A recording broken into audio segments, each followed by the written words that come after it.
Boa noite, a graça e a paz do Senhor. Privilégio muito grande estar com os irmãos e irmãs aqui em Goiânia.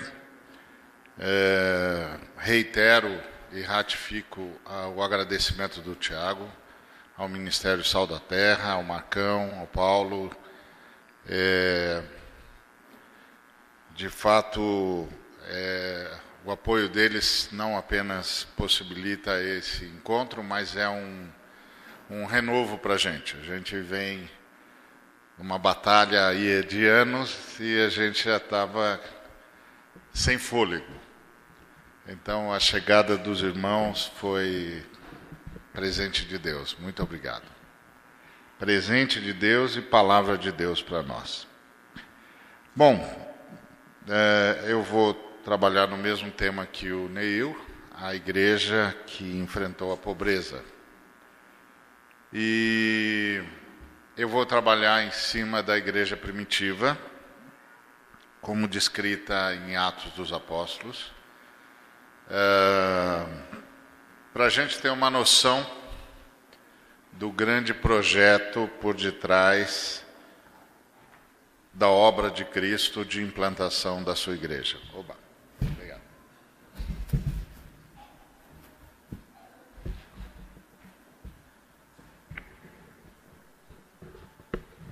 Como o Neil é esportista e tal, ele não precisa sentar, mas como a idade já faz diferença para mim, eu já sento e agradeço demais a Deus pelo cara que inventou a cadeira. Então, a primeira igreja, a igreja em Jerusalém, e depois as igrejas que ela produziu, de forma espontânea ou não, como Antioquia, por exemplo, foram igrejas locais que enfrentaram a pobreza. Enfrentaram a pobreza como igreja local e enfrentaram a pobreza como comunhão de igrejas. Começaram reagindo a uma realidade.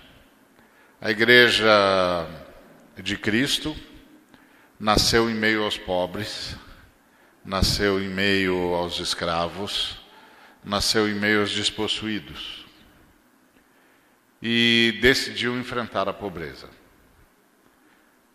Fizeram isso movido pelo testemunho de Jesus. Afinal de contas, você estava falando com pessoas que andaram com Jesus durante 3 anos. Então, nada mais natural de que elas, começando o seu ministério, o seu trabalho, cuidando de gente, fizessem exatamente o que viram Jesus fazer. Então, quando você olha para a igreja primitiva, quando você olha para a forma como eles viveram, você não está assistindo uma reinvenção da roda ou uma criação extraordinária dos apóstolos. Você está assistindo os apóstolos, os líderes da igreja, deixando claro o que foi que viram Jesus fazer. Porque essa é a pergunta que você faz. Onde eles aprenderam essa noção que levou as pessoas a terem esse desprendimento? Ora, eles viveram com Jesus durante 3 anos.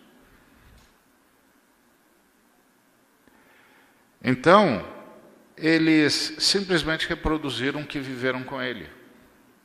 Eles tinham um modelo. Eles viram como Jesus fez. Por isso o versículo 44 do capítulo 2 de Atos diz: todos os que creram estavam juntos. Todos os que creram estavam juntos. E tinham tudo em comum. Isso é o que se podia dizer do grupo de discípulos ao lado de Jesus. Como é que é Jesus e os seus discípulos? Eles estão sempre juntos e eles têm tudo em comum. Aí os discípulos vão liderar a igreja e ensinam a igreja que devemos estar todos juntos e devemos ter tudo em comum. Por quê? Porque foi assim que Jesus fez. Foi assim que Jesus viveu. Foi assim que nós vivemos com Jesus. Nós estávamos sempre juntos e nós tínhamos tudo em comum. Então, nós somos a igreja de Jesus, nós somos os seguidores de Jesus. Como é que nós vamos viver? Juntos. E com tudo em comum. Então, não é um tremendo de um insight de algum dos apóstolos. É o jeito como Jesus vivia. É o jeito como eles viveram com Jesus. Juntos o tempo todo e tendo tudo em comum. E isso é extraordinário. Então, essa igreja é uma igreja que enfrentou a pobreza porque imitou Jesus. Eles não foram tolerantes para com a realidade em que os pobres estavam imersos. Eles responderam a essa realidade da pobreza com solidariedade. Onde os irmãos, como podiam, desfaziam-se voluntariamente das posses para ajudar os irmãos segundo a necessidade dos mesmos. Isso é extraordinário, porque o texto diz que eles socorriam os irmãos segundo as suas necessidades. Ora, sabe o que isso significa? Isso significa que a igreja em Jerusalém foi a primeira organização humana que se tem notícia que usou o princípio da justiça. O princípio do direito, que é, a gente tem alguém que tem necessidade, a gente responde à pessoa segundo a sua necessidade. Isso é diferente de filantropia. Na filantropia, eu, o filantropo, respondo à carência segundo as minhas possibilidades e não segundo o tamanho da carência. Respondo ao necessitado segundo as minhas possibilidades e a minha boa vontade, e não segundo a necessidade dele. Eu não uso o princípio do direito, eu uso o princípio da benemerência. Eu sou o benemérito, eu sou o sujeito que faço a caridade. Então sou eu que dou o tom do que eu vou fazer. Eu que decido quanto vou fazer, quando vou fazer e como vou fazer. E a pessoa que tem a carência, agradece. Obrigado, moço. Obrigado, moço. Obrigado, moço. Não só agradece, como fica com um débito. Afinal de contas, o filantropo o ajudou. Não precisava, fez isso de boa vontade, foi benemérito. Não era esse o princípio da igreja em Jerusalém. O princípio da igreja em Jerusalém é que quem dava o tom da ação da igreja era o irmão que estava com necessidade. Então a lógica da igreja em Jerusalém é: alguém da comunidade tem uma necessidade, então a comunidade tem um dever. E o dever da comunidade era socorrer o irmão segundo a necessidade do irmão. Não segundo a boa vontade da comunidade, não segundo a benemerência da comunidade, mas segundo a necessidade do irmão. Então, você percebe com isso que a igreja primitiva, a igreja em Jerusalém, estabeleceu um padrão mínimo. e que todo mundo que tinha um padrão abaixo desse padrão mínimo era considerado como alguém em estado de necessidade. E esse alguém em estado de necessidade era socorrido pela igreja segundo a sua necessidade. Então não era assim: ô irmão, a gente sabe que você está com uma necessidade, mas a gente só pode te ajudar com isso. Não. Nós sabemos que você tem uma necessidade, nós estamos socorrendo você segundo a sua necessidade. A igreja primitiva, essa igreja era uma igreja onde a oração, o pão nosso de cada dia nos dai hoje, estava resolvida. Porque a igreja se via como a padaria de Deus.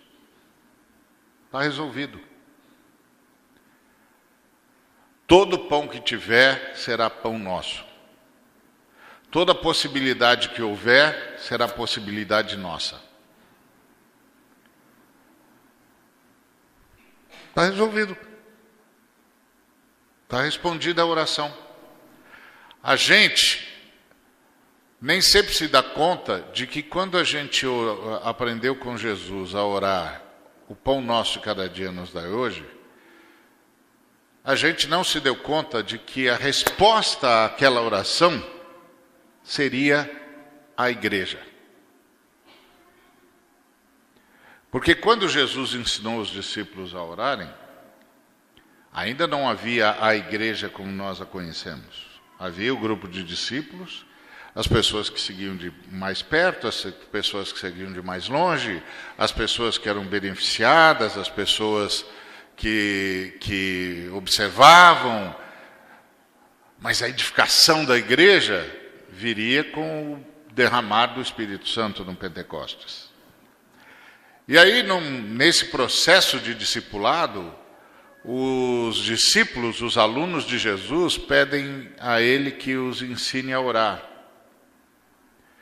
E ele os ensina com a oração que todos nós conhecemos. Pai nosso que estás nos céus, santificado seja o teu nome, venha o teu reino, seja feita a tua vontade, assim na terra como no céu. O pão nosso de cada dia dá-nos hoje. Perdoa-nos as nossas dívidas, assim como nós perdoamos aos nossos devedores. E não nos deixe cair em tentação, mas livra-nos do mal, pois teu é o reino, o poder e a glória para sempre. Amém. O que a gente não se deu conta é que Jesus, quando nos ensinou a orar o pão nosso de cada dia, estava nos ensinando a pedir pela igreja. Lugar onde todos estão juntos e tudo é comum a todos. Onde o pão é nosso. A igreja é o lugar, é a comunidade onde o pão é nosso. Então isso é interessante. A igreja primitiva, a primeira igreja, assumiu isso como um modo de viver. E aí todos os irmãos doavam tudo o que tinham e aí havia o conceito do direito. O irmão necessitado tinha o direito de ser atendido em sua carência e cabia à comunidade a satisfação dessa carência.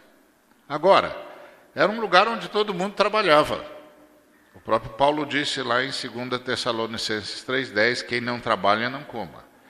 Ele não estava fazendo uma exortação capitalista.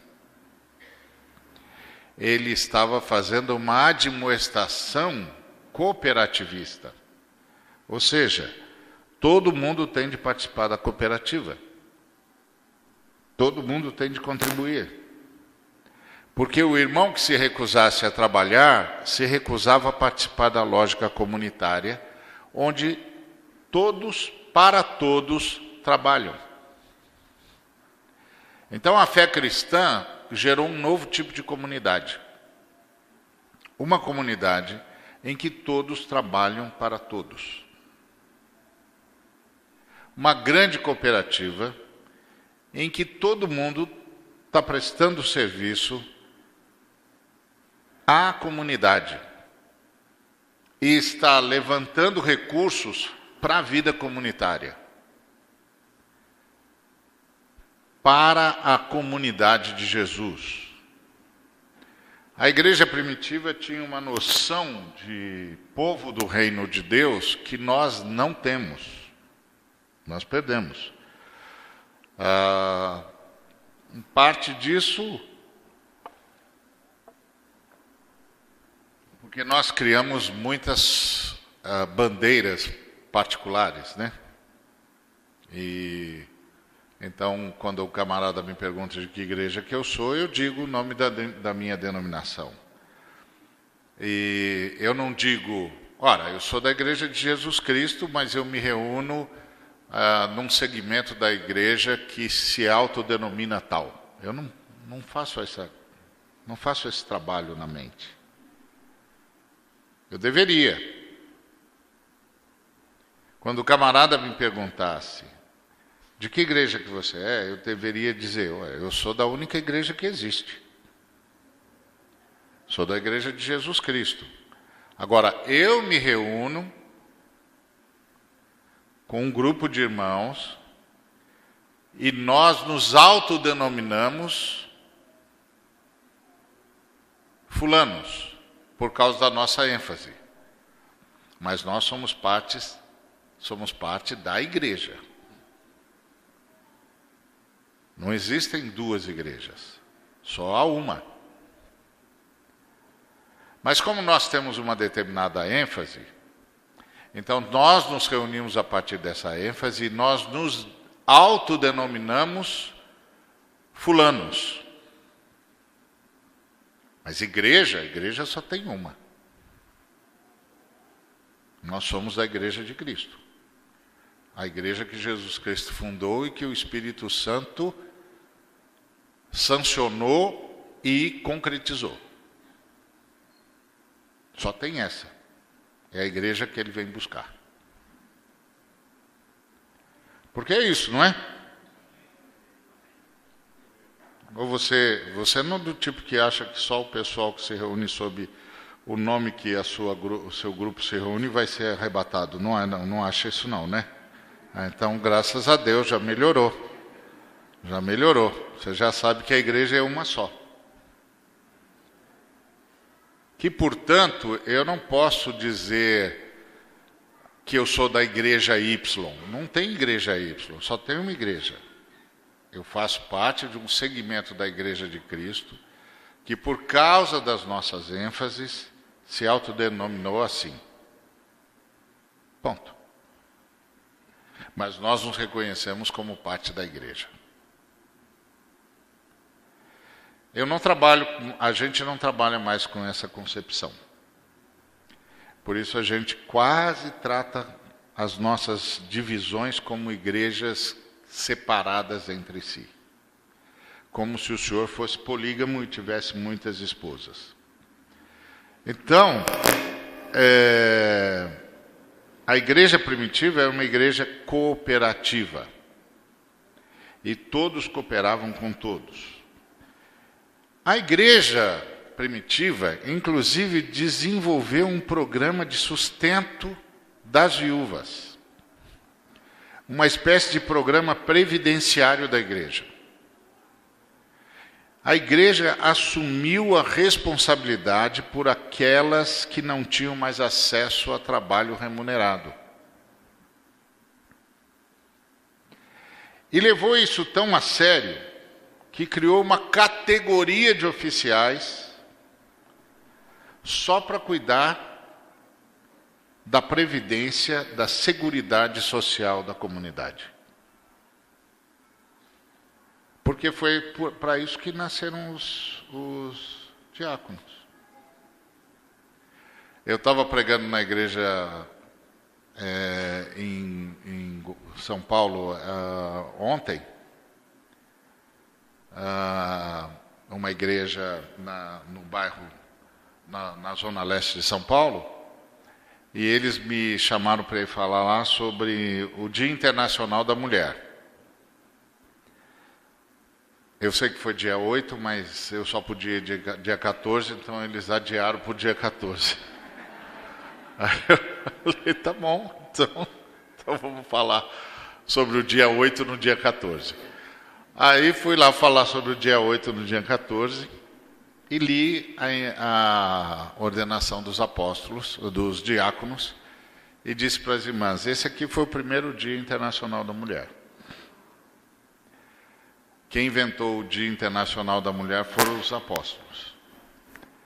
Aí elas ficaram olhando assim para mim, eu disse, porque veja bem, naquela época, as mulheres não eram nem contadas. Quando o camarada falava de uma reunião qualquer, só contava os homens presentes. As mulheres não contavam. Aí as viúvas helênicas foram preteridas na distribuição do alimento. Além de mulheres, viúvas, portanto, sem um homem que falasse por elas, helênicas, portanto, correndo o risco da segregação cultural. E aí, as mulheres reclamaram aos discípulos, aos apóstolos, aos 12. Interessante que o texto é muito preciso. Ele diz assim, se você for lá no Atos capítulo 6, você vai ver o versículo 2, o seguinte. O primeiro é a problematização. Naqueles dias, multiplicando-se o número dos discípulos, houve murmuração dos helenistas contra os hebreus. Divisão dentro da igreja, murmuração dentro da igreja, isso é um problemão. Porque as viúvas estavam sendo esquecidas.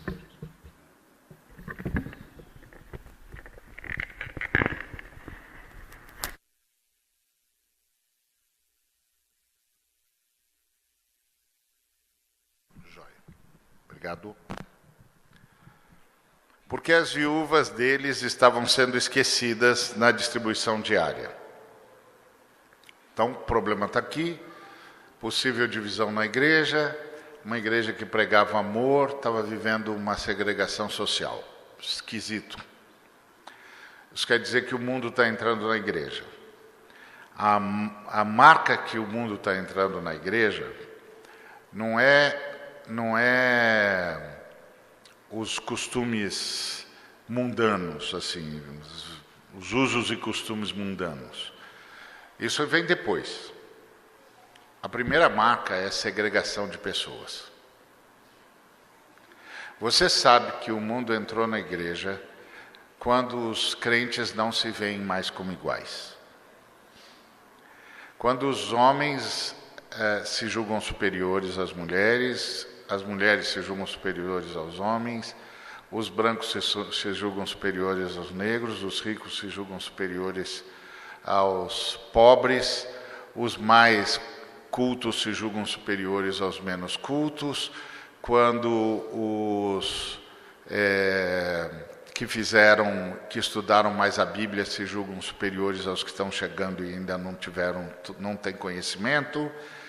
Aí você sabe, o mundo entrou na igreja. Porque o mundo é marcado pela divisão entre os seres humanos, pelo estabelecimento de hierarquia, pelo estabelecimento de diferenciação entre as pessoas, pela noção de que há seres humanos superiores a outros. Quando o Espírito Santo reina na igreja, a noção que existe na igreja é de igualdade e de submissão mútua. Nós nos submetemos uns aos outros por amor a Cristo. Então, não importa se o irmão sabe o que eu sei ou se ele não sabe nada. Quando eu o encontro, eu me submeto a ele, eu me sujeito a ele. Eu o honro. porque ele é meu irmão. Ponto. E ele não é meu irmão porque sabe o que eu sei. Ele é meu irmão porque nele habita o mesmo Espírito que habita em mim. Ponto. Ele custou para Deus tanto quanto eu custei. Nós somos irmãos. Nós somos iguais. O Espírito do Senhor mora em nós. Quando o mundo entra na igreja, começam as classificações. Aí você já sabe, esse negócio mundanizou. Daí, para isso degenerar em títulos, é um passo. Daí, para isso degenerar em privilégios, é um passo. Então, eles estão correndo um sério risco aqui. Estão correndo um sério risco. Aí o versículo 2 diz assim: então, os 12. Os 12. Os caras que andaram com Jesus. Os caras que testemunharam a ressurreição de Jesus.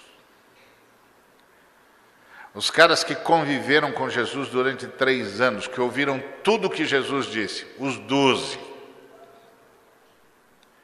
Esses são inatacáveis, não dá para discutir com os 12. Você vai discutir com Pedro? Vai discutir com João? Você vai discutir com Mateus? Você vai discutir com Tomé? Vai discutir com Tiago? Dá licença, não vai dar. Vai discutir com Alfeu? Com Simão? Desculpa, não vai dar. Quando ele disser, porque Jesus disse, acabou. Acabou. Não dá nem para perguntar para ele, como é que você sabe? Todo mundo sabe como é que ele sabe. Ele estava lá. Falou para mim. Então ele não fala simplesmente como Jesus disse. Ele fala, como Jesus me falou.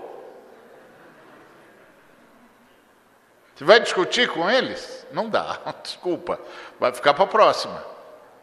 Então os 12 são inatacáveis. Não dá para mexer com os 12. Mas os 12 que poderiam dizer, nós somos os ungidos do Senhor.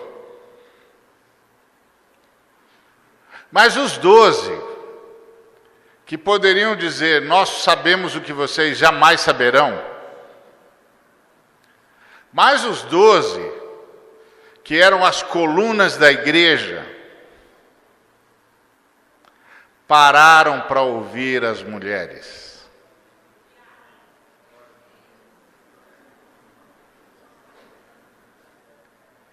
E depois de tê-las ouvido, os 12 convocaram a comunidade dos discípulos. Àquela altura já tinha gente toda a vida. Os 12, que poderiam dizer, nós somos os ungidos do Senhor. E ninguém ia discutir. Opa, tá certo.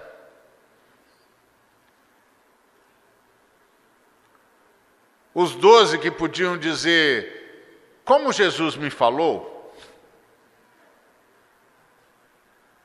convocaram os discípulos e admitiram a sua incompetência. Quanto líder moderno você conhece que chamaria toda a igreja e diria, sou incompetente, não consigo fazer tudo? Porque foi o que os 12 fizeram. Eles disseram, olha, não dá para a gente abandonar a palavra de Deus para servir as mesas. Não dá, a gente não consegue fazer as duas coisas.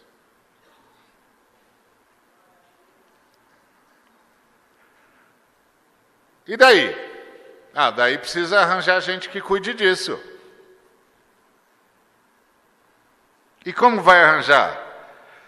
Os 12 poderiam dizer assim: bom, nós vamos nos reunir num retiro,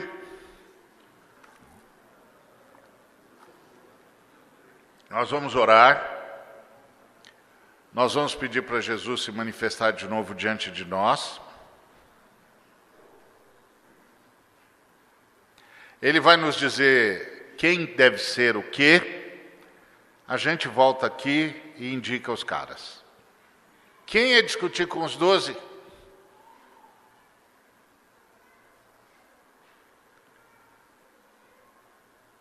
Quem ia dizer para os 12, não, nós queremos participar disso? O Pedro dava uma olhada para o cara e dizia, participar do quê, cara pálida? Você quer participar do quê? Nós vamos entrar em retiro, meu filho.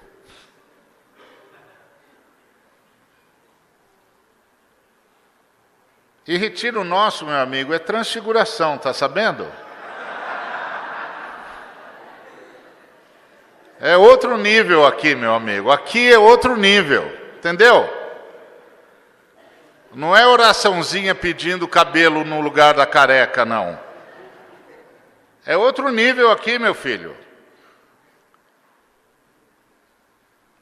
Aqui é transfiguração, meu filho. Você fica de fora. Os 12 convocaram os discípulos e disseram: escolhei dentre vós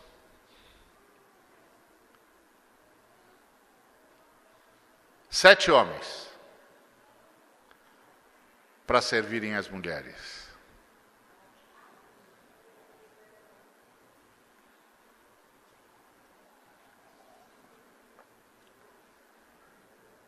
Deram o padrão do Espírito Santo. Então, o padrão do Espírito Santo é esse: 7 homens de ficha limpa,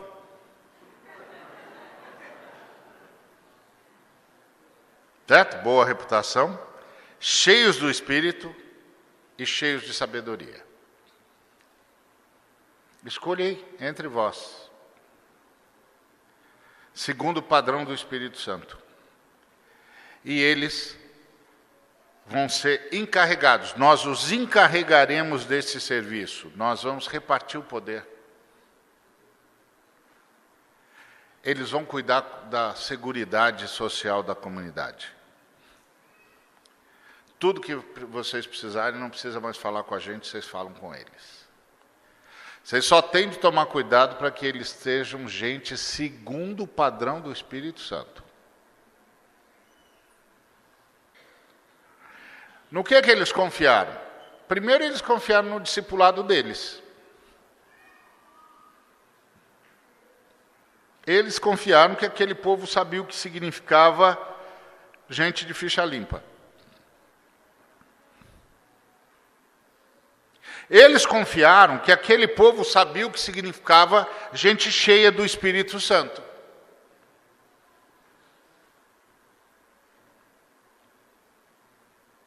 Eles confiaram que aquele povo sabia o que significava gente cheia de sabedoria. Eles confiaram no discipulado que eles deram.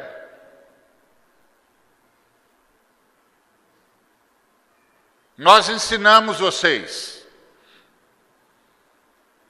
Vocês sabem o que é gente ficha limpa. Vocês sabem reconhecer um ser humano cheio do Espírito Santo.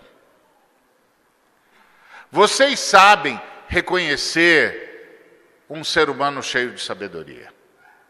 Escolham. Outra coisa, eles confiaram no Espírito Santo. O Espírito Santo vai dirigir vocês. E aí vocês nos apresentam os irmãos e nós os encarregaremos disso. E quanto a nós, nos consagraremos à oração e ao ministério da palavra. Então essa foi a ordem dos discípulos. Não foi a ordem. foi a consulta. Porque o texto diz, o parecer agradou a toda a comunidade.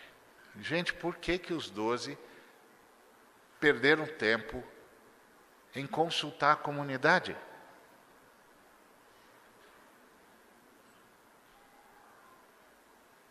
Porque os 12 sabiam que a igreja não era deles.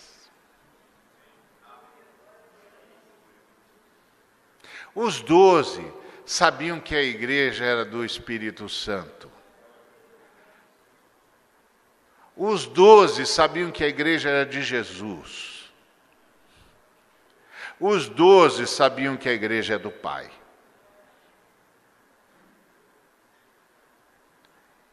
E os 12 fizeram bem o seu trabalho.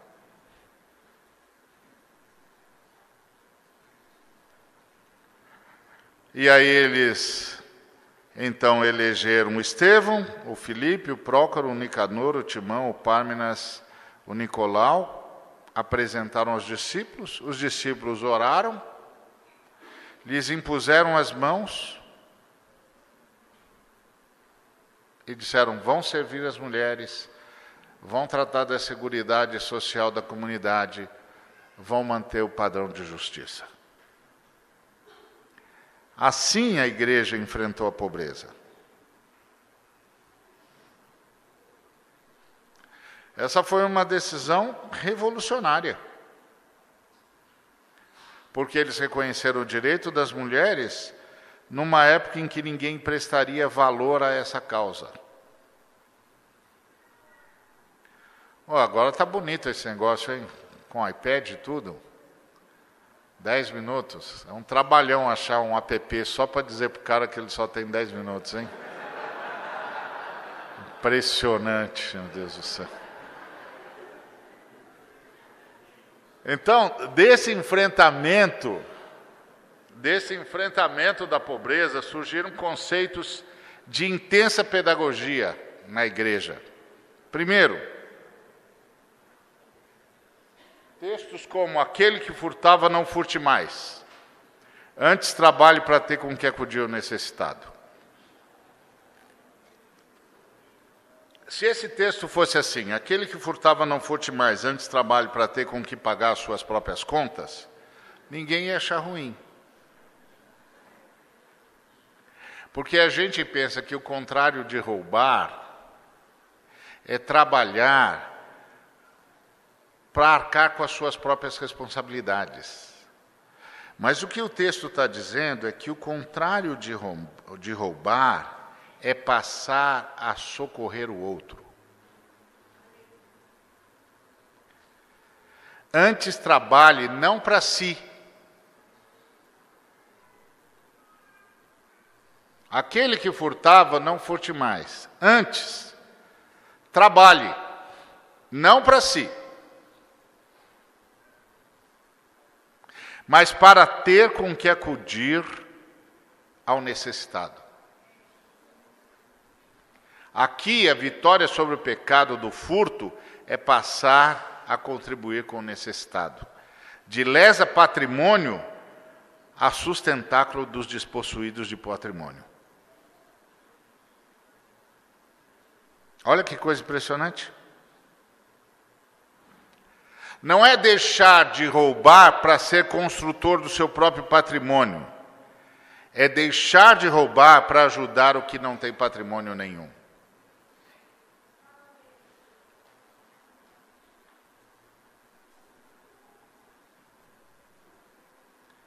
Dá até para pensar que para o apóstolo o ato de acumulação se assemelha a algum tipo de furto.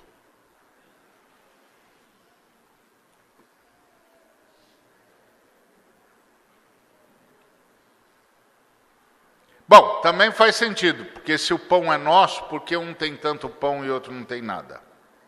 Se o pão é nosso. É que a igreja perdeu a noção de comunidade, de família, de fraternidade. Então ela não enfrenta a pobreza. como eu disse, de uma forma incontestável. Ela ignora a pobreza dentro da sua própria casa, quanto mais como prestadora de serviço, como abençoadora. E aqui tem uma ética de trabalho nova, que é solidariedade. Ou seja, a gente trabalha por responsabilidade para com o outro. Imagina um crente que está desempregado, encontra um camarada e ele diz assim, ó, estou procurando emprego, estou distribuindo currículo e tal. E se você souber de alguma coisa, me avise e tal. Ah, legal. Você está pensando em algum salário? Ah, estou pensando num salário suficiente para ajudar a minha comunidade. Como?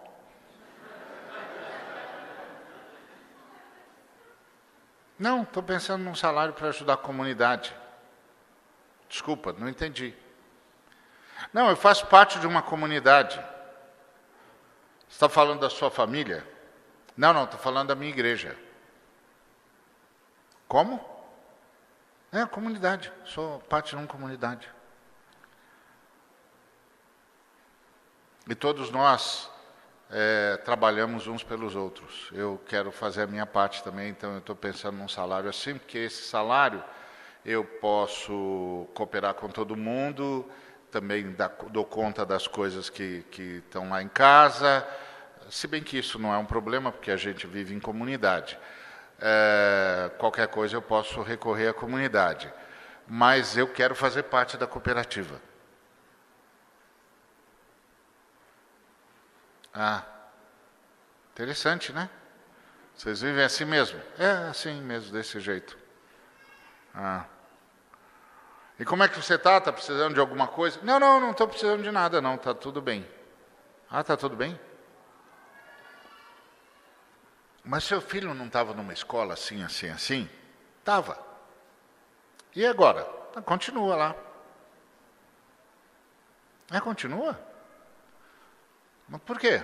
Acabei de te falar, camarada, eu faço parte de uma comunidade. A comunidade está bancando. E eu estou buscando trabalho para entrar na roda. Ah. Então você não está procurando trabalho para não passar necessidade. Não. Necessidade eu não passo. Eu estou buscando trabalho para ajudar em todas as necessidades. Ah, vocês crentes são esquisitos, né? Ele diz, bom, a gente chama isso não de esquisito, chama isso de normal. A gente acha que esquisitos são vocês, que se esqueceram que fazem parte da unidade humana. Está vendo? Essa era a primeira igreja.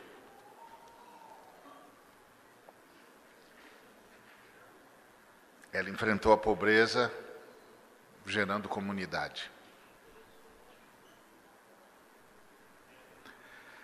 Então, nessa colocação tem uma sugestão de ética do trabalho, que é solidariedade. A gente trabalha por responsabilidade para com o outro, o que amplia a dimensão da frase paulina quando diz a ninguém fiqueis devendo coisa alguma. Então não é uma coisa de que eu pedi um dinheiro emprestado para o irmão e não paguei. É a ideia de que eu faço parte da comunidade e eu preciso estar lá, junto com todo mundo. Para pensar por um minuto que seja o impacto que uma comunidade dessa espalhada pelo mundo todo não causaria.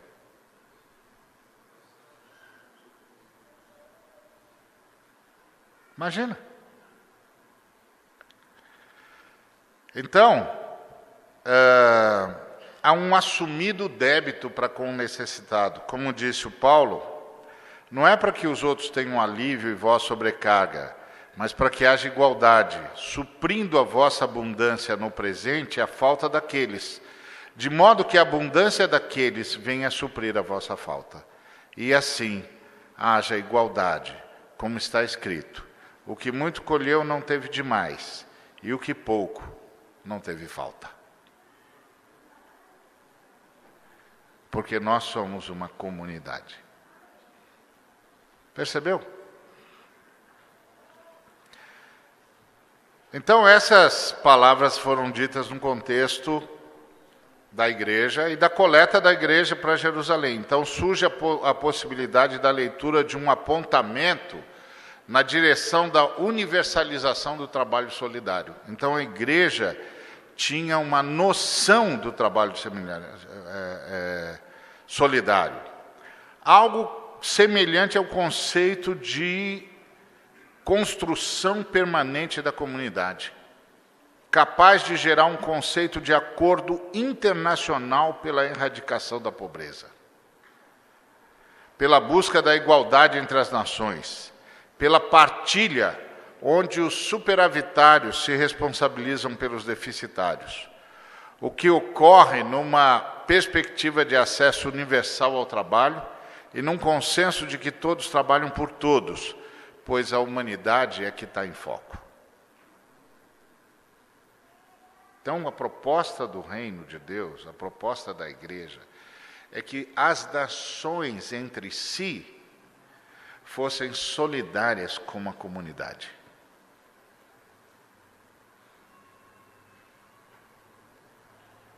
As nações pobres ficariam eternamente gratas.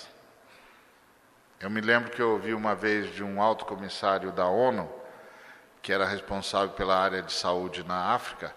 Ele começou o discurso dele dizendo assim: está havendo um genocídio no mundo. As nações ricas estão erradicando as nações pobres. Quando você ouve isso de um cara panfletário qualquer, você diz: mais um panfletário aí. Mas quando você ouve isso de um alto comissário da ONU, você diz: esse negócio está mais feio do que parece.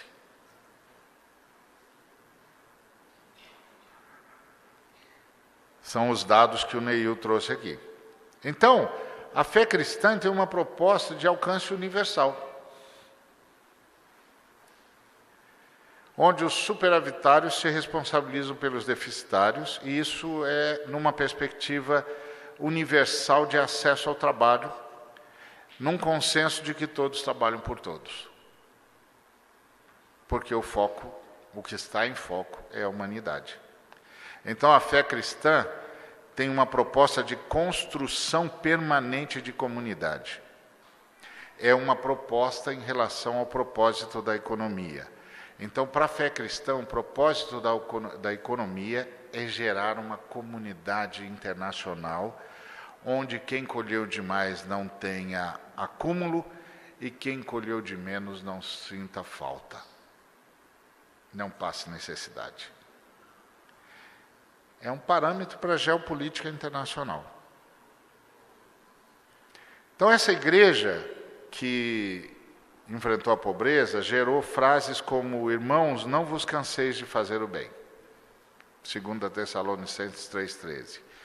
Esse estímulo é dito no contexto da tentativa de alguns se aproveitarem da bondade da comunidade e desafia toda a igreja a estabelecer esses valores como inegociáveis, a despeito de qualquer tentativa de abuso. Bem, portanto, passa a ser entendido como um conjunto de valores que configura uma ética do trabalho para o combate à pobreza. Como está escrito na lei de Moisés: não atarás a boca ao boi que debulha o trigo. O lavrador que trabalha deve ser o primeiro a participar dos frutos. 2 Timóteo 2,16. Onde a ética dos apóstolos coloca o trabalhador? Como o primeiro e privilegiado beneficiário do seu trabalho. A exemplo do boi, que não pode ser impedido de ser o primeiro a desfrutar da sua produção.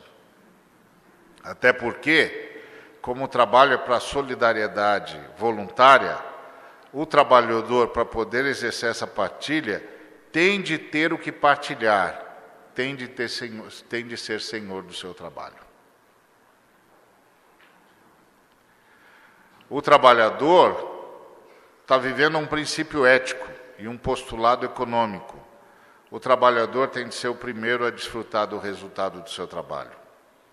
O desenvolvimento desse princípio vai redefinir a administração de tudo. A primeira igreja, na sua intolerância para com o estado de pobreza, propôs abordagens desafiadoras, pertinentes e que ainda hoje são atuais. A grande pergunta é se a igreja de hoje quer ainda aprender com a igreja de ontem. Essa é a grande pergunta. Então fica aqui o desafio para os irmãos que têm dons. Eu adoraria ver os nossos administradores e economistas e engenheiros pensarem o mundo a partir do reino de Deus. Adoraria ver os nossos educadores, pedagogos, literatos, professores pensarem o mundo a educação a partir do reino de Deus. Adoraria ver os nossos irmãos e irmãs da área de saúde pensarem a saúde a partir do reino de Deus. Adoraria ver a igreja propondo uma mudança internacional de paradigmas. Adoraria ver os nossos advogados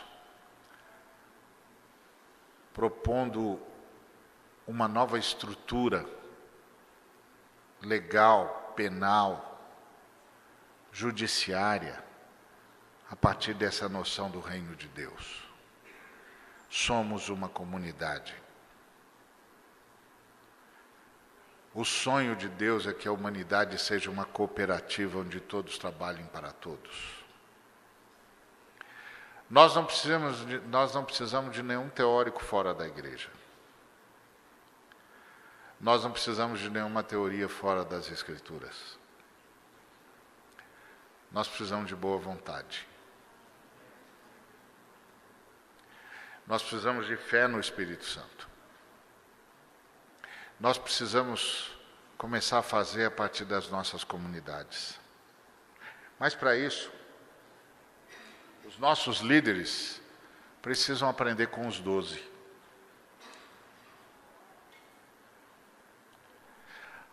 Aprender a ensinar com responsabilidade, a confiar naqueles a quem ensinaram,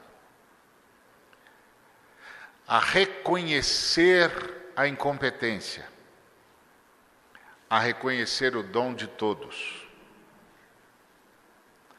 a reconhecer a administração do Espírito Santo.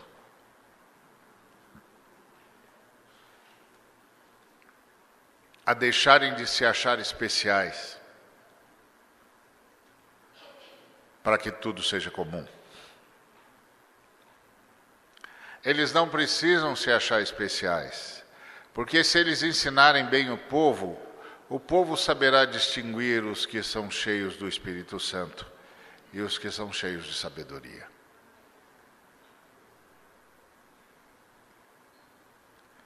Essa igreja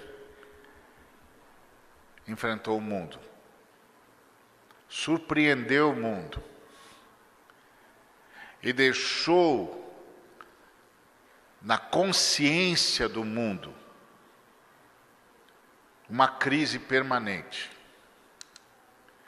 Em qualquer lugar onde a história dessa igreja chega, onde os princípios de Jesus chegam,